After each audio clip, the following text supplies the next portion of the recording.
साबुदाणा बटाटा पळी पापड बनवण्यासाठी 1 किलो साबुदाणे इथे धुवून घेतलेले. साबुदाणे बुडतील एवढं पाणी घालून आपल्याला रात्रभर साबुदाणे भिजत ठेवायचे. दुसऱ्या दिवशी सकाळी आपल्याला 1 किलो साबुदाण्यासाठी 1 किलो बटाटे घ्यायचे. साल काढून आपल्याला किसणीने किसून घ्यायचे. किसत असताना पाण्यामध्येच किसायचे म्हणजे किस काळा पडणार नाही. किस चांगला 4-5 पाण्याने धुवून घ्यायचा. साबुदाणे चांगले भिजले गेलेले. किससुद्धा आपण चांगला इथे धुवून घेतलेला आहे. नंतर ना आपल्याला इथे साबुदाणे एखाद्या पातेल्याने किंवा वाटीने मोजून घ्यायचं. एक कच्चं असं दाबून साबुदाणे भरायचे.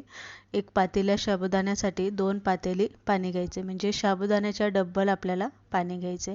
त्यामध्ये 3 चमचे मीठ घालायचे, अर्धा चमचा पापड खार घालायचा आणि पाण्याला उकळी येऊन द्यायची.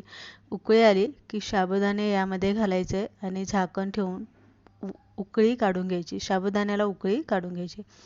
साबुदाण्याला इथे उकळी आली की त्यामध्ये जो किस आपण करून घेतलेला तो पिळून पूर्ण त्यातलं पाणी निथळून यामध्ये घालून घ्यायचा आणि व्यवस्थित हलवून झाकण ठेवून गॅस बारीक करायचा आणि 15 मिनिटं तरी आपल्याला हे चांगलं शिजवून घ्यायचं म्हणजे त्याला चांगला असा घट्टसरपणा येतो.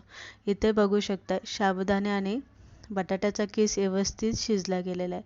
सगळ्यात शेवटी जेव्हा आपल्याला पळीने पापड वाळायला घालायचे तेव्हा त्यामध्ये वाळलेल्या लाल मिरच्या चुरगळून घालायच्या आणि कागदावरती थोडासा पाण्याचा शिडकाव मारायचा म्हणजे कागद आघडणार नाही आणि पळीने पापड घालून घ्यायचे.